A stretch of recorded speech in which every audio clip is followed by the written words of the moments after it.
O Senhor esteja convosco. Ele está no meio de nós. Proclamação do Evangelho de Jesus Cristo segundo Mateus. Glória a vós, Senhor.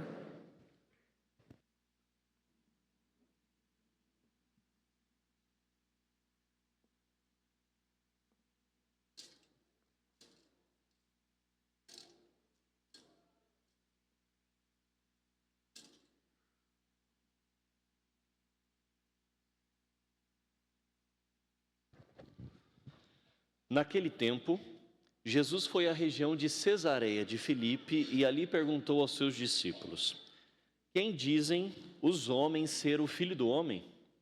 Eles responderam: Alguns dizem que é João Batista, outros que é Elias, outros ainda que é Jeremias ou algum dos profetas. Então Jesus lhes perguntou: E vós, quem dizeis que eu sou? Simão Pedro respondeu: Tu és o Messias, o Filho do Deus vivo. Respondendo Jesus lhe disse: Feliz és tu, Simão, filho de Jonas, porque não foi um ser humano que te revelou isso, mas o meu Pai que está no céu. Por isso eu te digo que tu és Pedro, e sobre esta pedra construirei a minha igreja, e o poder do inferno nunca poderá vencê-la. Eu te darei as chaves do reino dos céus.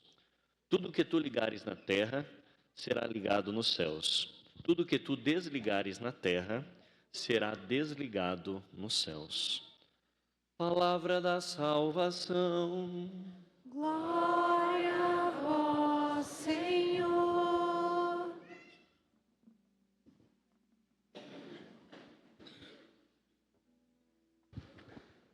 Meus irmãos, minhas irmãs, hoje a igreja no Brasil comemora a solenidade dos gloriosos apóstolos São Pedro e São Paulo. Eles são celebrados juntos, porque sofreram um martírio mais ou menos na mesma época, debaixo do governo de um mesmo imperador romano, César Nero, na mesma cidade, na cidade de Roma. Eu vou começar por Paulo. Paulo não pertencia ao grupo dos 12 apóstolos, embora fosse chamado de apóstolo. Ele foi chamado pelo Senhor para ser apóstolo, mas não enquanto nosso Senhor estava entre nós, fisicamente. Depois da sua ressurreição, o Senhor Jesus apareceu a Paulo no caminho para a cidade de Damasco, na Síria. Ele era um judeu muito zeloso e tinha recebido autorização para caçar os judeus que tinham se convertido ao cristianismo, os cristãos, que habitavam na cidade de Damasco. Durante a sua viagem, o Senhor apareceu a ele, ele caiu e ouviu uma voz que dizia: Saulo, Saulo, por que me persegues? Tendo então se convertido, ele recebeu o batismo e se transformou num grande missionário. Pregou o evangelho na região da Ásia e também na Europa. Um grande homem responsável por alastrar o evangelho, fazer com que ele se desvencilhasse do judaísmo e se transformasse numa religião universalista, isto é, missionária. Metade do Novo Testamento é atribuído a Paulo. Em virtude da importância desse homem, que pregou o evangelho, seja de viva voz, seja por escrito. E, tendo chegado à velhice, morreu decapitado por causa da fé em Jesus. Morreu à espada, por volta do ano 67, na cidade de Roma. Hoje, no lugar onde ele morreu, existe uma grande basílica, a Basílica de São Paulo. Como ele morreu fora da cidade de Roma, essa basílica se chama Basílica de São Paulo fora dos muros, isto é, fora dos tradicionais muros da cidade de Roma daquela época. Um outro apóstolo que nós comemoramos hoje é São Pedro. Pedro tinha o nome de Simão, ele era um pescador em Nazaré da Galiléia, diferente de Paulo. Paulo era um homem erudito, um estudioso, um fariseu, versado nas letras, cheio de conhecimento. Pedro era um homem rude, um homem simples, um pescador, que foi chamado por Jesus logo depois dele ter iniciado seu ministério público após ter sido batizado. Disse: vinde após mim e eu farei de vós pescadores de homens. Simão o seguiu. E num determinado momento, Jesus trocou o nome de Simão para Pedro, que significa pedra, dizendo: tu és Pedro e sobre esta pedra eu edificarei a minha igreja e as portas do inferno não poderão vencê-la. Simão Pedro aparece em todas as listas dos apóstolos nos evangelhos canônicos em primeiro lugar. Ele é o porta-voz dos apóstolos. Jesus o escolheu para ser o primeiro dentre os apóstolos. E ele deu a tarefa de confirmar os irmãos na fé. Quando Pedro negou Jesus 3 vezes e chorou amargamente por conta disso, Jesus não permitiu que a fé dele vacilasse. Depois da sua ressurreição, Jesus apareceu a Pedro e lhe fez 3 vezes a mesma pergunta: Pedro, tu me amas? E ele respondeu: sim, Senhor, tu sabes que eu te amo. Apacenta as minhas ovelhas. Em virtude daquela tríplice negação, agora nosso Senhor faz uma tríplice pergunta para desfazer o erro de Pedro e confirmá-lo como o primeiro dentre os apóstolos, aquele que preside o colégio dos apóstolos, o grupo dos apóstolos. E nós vemos Pedro exercendo a sua função, sendo porta-voz dos apóstolos, pregando no dia de Pentecostes e também liderando, presidindo reuniões. O grande apóstolo Pedro. Pedro morreu durante a mesma perseguição em que Paulo morreu, iniciada pelo imperador romano César Nero no ano de 64. E que perseguição foi essa? O imperador César Nero era um louco e ele queria reconstruir parte da cidade de Roma que ele considerava muito velha, antiquada, arcaica. Então, segundo alguns autores contemporâneos, como Suetônio e Tácito, Nero iniciou um incêndio criminoso naqueles bairros. O incêndio, porém, se alastrou por toda a cidade. Línguas de fogo lamberam praticamente todos os bairros. Poucos permaneceram intactos. O boato de que Nero tinha iniciado este incêndio se alastrou. E para se livrar das consequências disso, ele resolveu escolher como bode expiatório um grupo chamado cristãos que vivia na cidade de Roma. Resolveu escolhê-los por quê? Porque os cristãos se abstinham de participar de momentos públicos, de festividades públicas. Porque quando os pagãos se reuniam para participar de qualquer ato, eles sempre invocavam a proteção dos deuses, de Zeus, de Júpiter, dentre outros. Por isso, os cristãos se abstinham de participar de qualquer uma dessas atividades, porque eles não queriam estar junto daqueles que invocavam outros deuses. Por isso, Nero achou muito conveniente acusá-los de ódio às pessoas. Eles não se misturam conosco, eles nos odeiam, eles querem a nossa destruição. Por conta disso, iniciou-se uma grave perseguição aos cristãos da cidade de Roma e dos arredores. Os homens historiadores daquele tempo dizem que muitos cristãos foram crucificados, depois seus corpos foram embebidos num líquido inflamável, atearam fogo aos corpos dos cristãos e eles se transformaram em grandes tochas que brilharam, iluminando a noite de Roma. Pedro foi crucificado, mas se considerando indigno de morrer na mesma posição do Senhor, ele pediu ao seu algoz para que fosse crucificado de cabeça para baixo. E assim, segundo a antiquíssima tradição, ocorreu. Pedro foi crucificado de cabeça para baixo, porque disse: eu não posso morrer na mesma posição do meu Senhor. Então a cruz invertida, que hoje a gente relaciona ao satanismo, antes de ser isso, é um símbolo do apóstolo Pedro.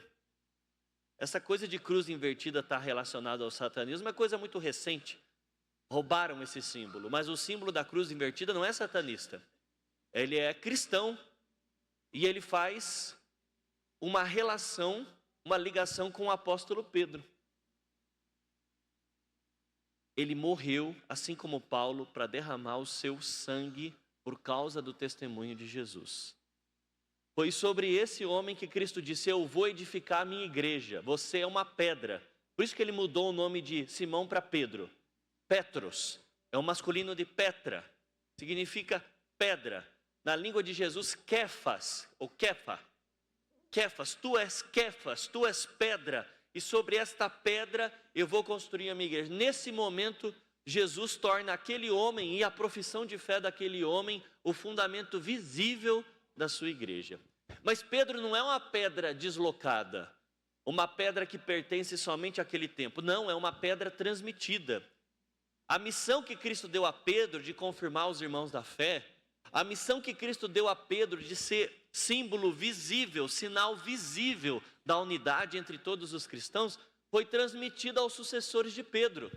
Tendo Pedro morrido como bispo de Roma, ele foi sucedido por outro homem chamado Lino. Lino, por sua vez, foi sucedido por outro homem em Roma chamado Anacleto. Anacleto, por sua vez, foi sucedido por outro homem na cidade de Roma chamado Clemente. E assim sucessivamente. De modo que existe uma ligação, uma linha histórica ininterrupta entre Pedro e o atual bispo de Roma, que se chama Leão. Leão. Ele é o sucessor do apóstolo Pedro. E a Leão também foram ditas essas palavras, porque o que Jesus disse a Pedro não vale apenas para Pedro, mas a todos os seus sucessores. Ele não tornou Pedro a pedra da igreja, uma pedra deslocada na história. Não, é uma pedra que permanece ao longo dos séculos. Por isso, os cristãos têm o seu ponto visível de unidade na comunhão com os bispos, que são sucessores dos apóstolos, e com o bispo de Roma, o Papa, que é sucessor do apóstolo Pedro.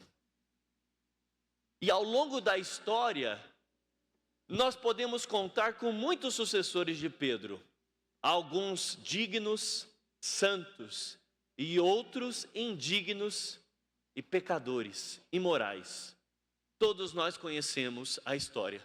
Sabemos que subiram ao trono de Pedro homens devotados a Deus, mas por vezes também subiram ao trono de Pedro homens que quiseram favorecer apenas os seus próprios interesses, homens que quiseram favorecer apenas os seus, a sua família, homens que se serviram dessa função e desse status para fazer com que a sua vaidade, para fazer com que o seu ego, para fazer com que o seu orgulho crescesse. Mas ainda assim a igreja prevaleceu apesar desses homens, porque Cristo prometeu: as portas do inferno nunca prevalecerão contra a minha igreja. A promessa de Cristo permanece de pé. Os homens podem ter feito muitas coisas para tentar destruir a igreja, mas a igreja passou pelo mar revolto e está de pé até hoje. Esse barquinho, que a igreja se compara a um barco, o barco de Pedro, se ele está com Jesus, a tempestade pode se levantar, as ondas podem crescer, o barco pode estar prestes a naufragar, mas permanece. Ele não é engolido pelo mar, porque Cristo Jesus está com ele. Cristo Jesus tem autoridade para dizer ao mar, para dizer ao vento: cala-te, silêncio. Por isso, em muitos períodos da história, a igreja estava passando por uma crise tremenda. Uma crise em seus padres, em seus clérigos, uma crise entre os leigos, crises morais, crises espirituais. Mas Cristo Jesus não permitiu que a sua igreja sucumbisse às portas do inferno, porque Ele nos prometeu que permaneceria com ela. Quando disse a Pedro, que é o fundamento desta igreja: tu és Pedro, sobre esta pedra eu construirei a minha igreja, e as portas do inferno nunca prevalecerão contra ela, absolutamente. Mesmo que esse barco esteja prestes a naufragar, o Senhor não permitirá. E assim aconteceu. Por isso, meus irmãos, nós devemos nos alegrar por pertencer a esta igreja. Você quer saber qual é a igreja de Jesus?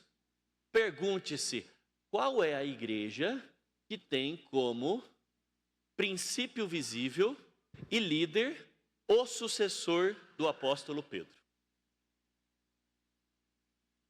Historicamente, teologicamente, o sucessor do apóstolo Pedro é o Papa, o bispo de Roma.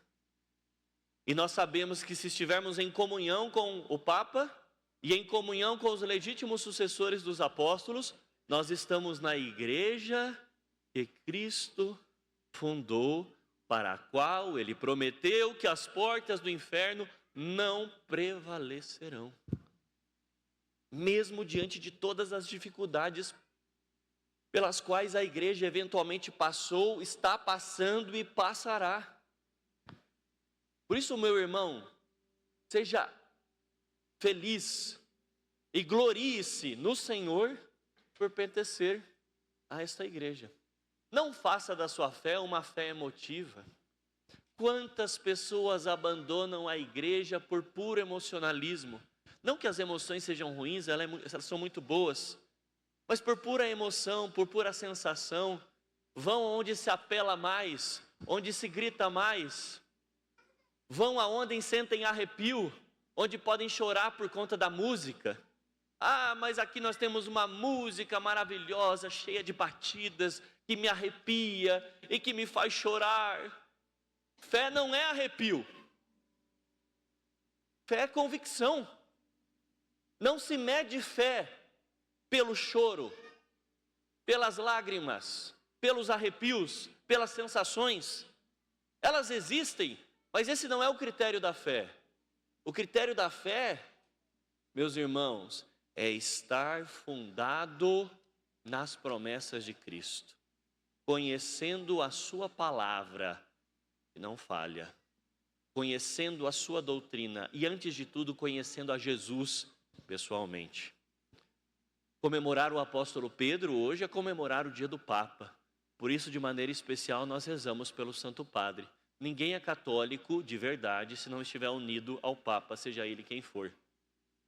Por mais que, ao longo da história, você pontualmente possa discordar de um e de outro aspecto, de uma opinião pessoal do Papa, ainda assim, nós devemos respeito e reverência, como devemos aos nossos pais, mesmo quando não concordamos com tudo que ele diz.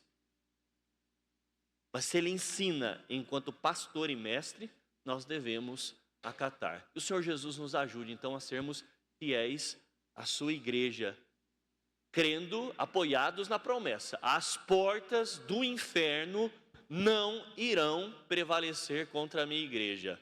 Ela pode passar por crises, pode passar por dificuldades, pode passar por tormentas. Ela vai prevalecer e vai chegar ao porto. Ela vai chegar e vai ancorar-se no cais que o Senhor prepara para nós por ocasião da sua segunda vinda. Louvado seja nosso Senhor Jesus Cristo. Para sempre seja louvado. Creio em Deus, Pai Todo-Poderoso,